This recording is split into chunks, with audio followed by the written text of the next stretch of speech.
Hello everyone, હું Mehul sir આપ સૌનું સ્વાગત કરું છું મારી ચેનલ ધ બ્રાઇટર્સમાં.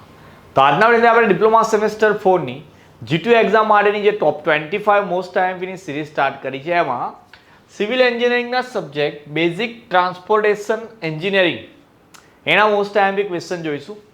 સિરીઝ સ્ટાર્ટ થતાં પહેલાં કહ્યું હતું કે હું દરેક બ્રાન્ચના દરેક સબ્જેક્ટના આઈએમપી આપીશ. તો મતલબ કે હું એકલો છું, ફિલ્ડ વધારે છે, સબ્જેક્ટ વધારે છે, થોડી વાર લાગશે, પણ હું કીધું એમ દરેક સબ્જેક્ટના તમને આઈએમપી મળી જશે. તો જે બી સબ્જેક્ટના આઈએમપી તમારી પાસે આવી જાય પહેલાં એની તૈયારી બરાબર સ્ટાર્ટ કરી દેવાની. એક્ઝામ પહેલાં વાંચવાનો ટાઈમ બી મળશે. એ રીતે હું તમને દરેક સબ્જેક્ટના આઈએમપી પ્રોવાઈડ કરી દઈશ.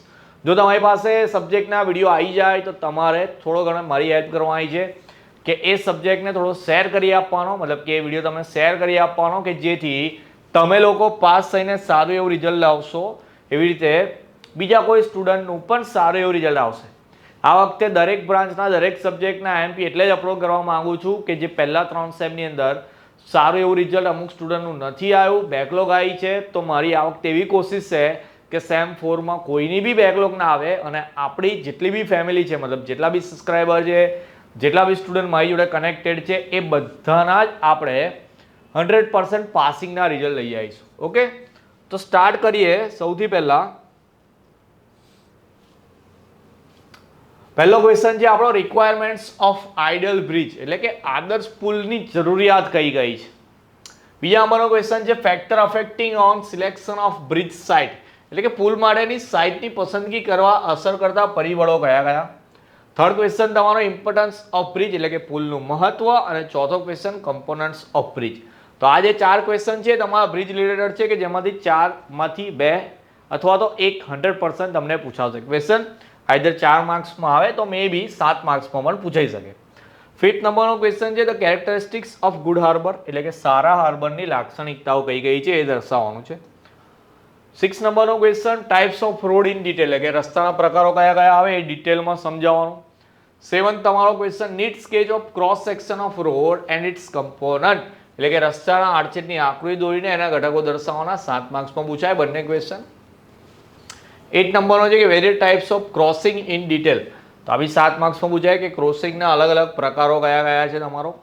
Left hand turnout and write hand turnout, આકૃતિ સાથે કરવાનું છે આ વસ્તુ. હા ભાઈ, અહીંયા ક્વેશ્ચન મેં શોર્ટમાં લખી લીધો છે, પણ લેફ્ટ હેન્ડ ટર્નઆઉટ અને રાઇટ હેન્ડ ટર્નઆઉટ બંને તમારે આકૃતિ સાથે તૈયાર કરવાના, કારણ કે કોઈક વાર એક્ઝામમાં 7 માર્ક્સમાં પણ પૂછાયેલા છે ક્વેશ્ચન.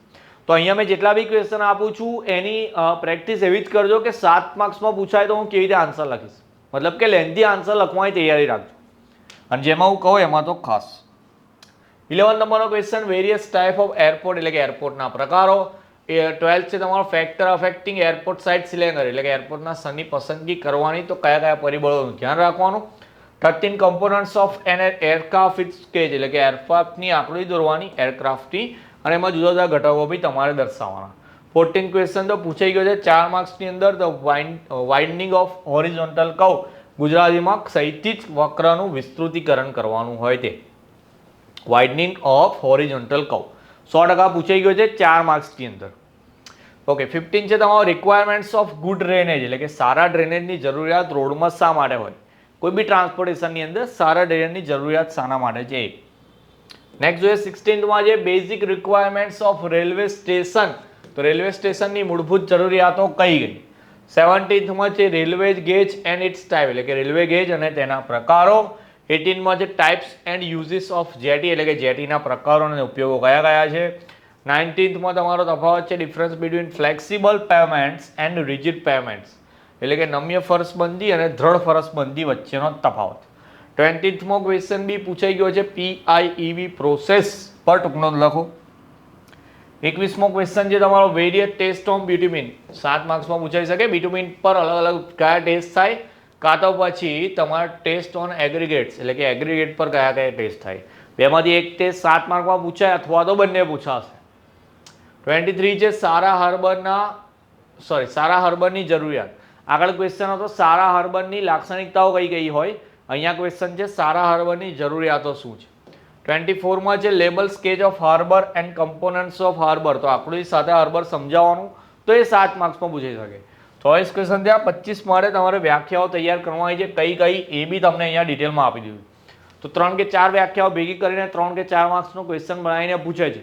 એકવાર જીટીયુમાં 7 વ્યાખ્યાઓ ભેગી કરીને 7 માર્ક્સમાં પૂછી હતી. તો પછી વ્યાખ્યાઓ તૈયાર કરી દેવાની, ખાલી કહે છે ત્યાં સુધી લખવાનું એટલે એને વ્યાખ્યા કહેવાય. કહે છે સુધીની એક લાઈન લખો એટલે 1 માર્ક તમારો થઈ જાય. Aeroplane, apron, clear way, elevator, hanger, gauge, rail, point, crossing, harbour, bridge એટલે કે પુલ, એરપોર્ટ, સાઇડ ડિસ્ટન્સ ગુજરાતીમાં એને દ્રષ્ટિ અંતર કહેવાય, ડિઝાઇન સ્પીડ, પછી છે તમારું સુપર એલિવેશન એટલે કે બાહ્ય ઉઠાવ, અને લાસ્ટમાં છે તમારું કેમ્બર. તો આટલી વ્યાખ્યાઓ તૈયાર કરવાની. તો 24 તમારી થિયરી છે, 25માં વ્યાખ્યાઓ છે. વ્યાખ્યાઓ બી લાઇટલી નહીં લેવાની. જે વ્યાખ્યાઓ કીધી છે એને પરફેક્ટ તૈયાર કરીને જવાની. એક ક્વેશ્ચન 3 કે 4 માર્ક્સનો એવો બનશે જ તમને કે જેમાં વ્યાખ્યા લખવાની આવશે. બધી તૈયાર કરીને ગયા હોય, 2 ક્વેશ્ચન આવે તો તમારો જ ફાયદો છે. તો આટલા 25 ક્વેશ્ચન ખાસ તૈયાર કરવાના તમારા આ સબ્જેક્ટની અંદર. કોઈ ક્વેશ્ચનમાં અથવા તો કોઈ સબ્જેક્ટમાં પ્રોબ્લેમ હોય તો કોમેન્ટ સેક્શનમાં બતાવજો.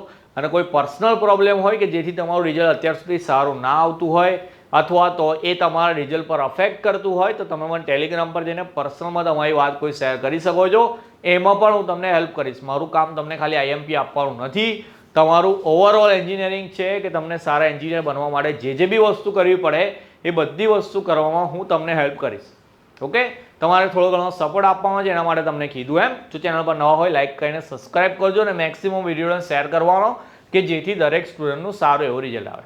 તો મળી આવે નેક્સ્ટ વિડીયોમાં કોઈ બીજા સબ્જેક્ટના આઈએમપી સાથે. ત્યાં સુધી તમારું ધ્યાન રાખવાનું, બરાબર તૈયારી કરતા રહેવાનું. જય હિન્દ, જય ભારત.